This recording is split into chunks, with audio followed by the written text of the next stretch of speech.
هادو هما البلدان اللي يقدر الجزائري يدخل لهم بكل سهولة. في الآونة الأخيرة كاين شي بلدان اللي ولاو يعتبرون كحلم بالنسبة لكثير من الناس باش يزوروهم. كاين ناس يقدروا يزوروهم عادي، وكاين ناس ما يقدروش يروحوا بحكم ربما الفيزا ما تحصلوش عليها.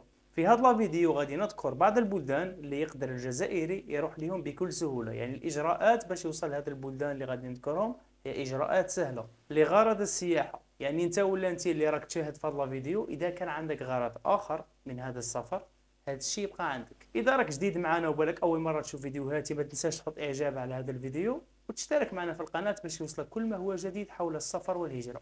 وكمعلومه خاوتي قبل ما نبداو هذا الفيديو، لازمكم تعرفوا باللي ماشي كاع الدول اللي غادي نذكرهم بدون فيزا الجزائريين.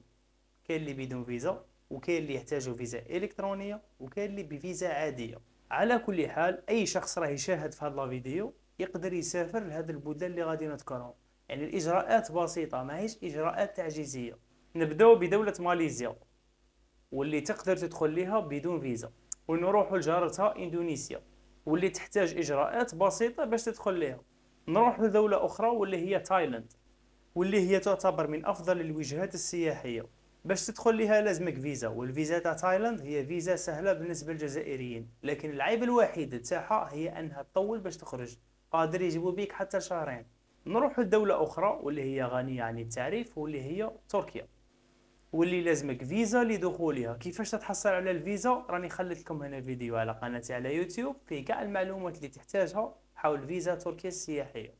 تقدر تتحصل على الفيزا تاع تركيا في مدة تتراوح ما بين 7 أيام حتى 15 يوم. نروح لجارتها دولة أذربيجان واللي تقدر تدخل ليها بفيزا إلكترونية. تقدر تتحصل على الفيزا تاع أذربيجان في 3 أيام، كما قادر تتحصل عليها في 3 سوايع. الناس اللي تحتاج معلومات حول فيزا أذربيجان غادي نخلي لكم فيديو هنايا على قناتي على يوتيوب، غادي تلقاو فيه جميع المعلومات اللي تحتاجوها حول فيزا أذربيجان. نروح لدولة أخرى واللي هي دولة الصين، واللي لازمك فيزا لدخولها. الفيزا تاعها راهي سهلة، اللي بغى يعرف معلومات أكثر حول فيزا الصين غادي تلقاو الفيديو في قناتي على يوتيوب.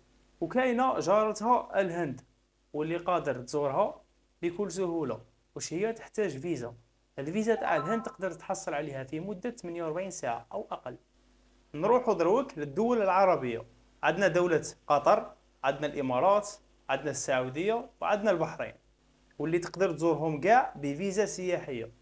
وبين قوسين كل دولة عندها إجراءات خاصة بها. على كل حال تعتبر إجراءات سهلة وبسيطة.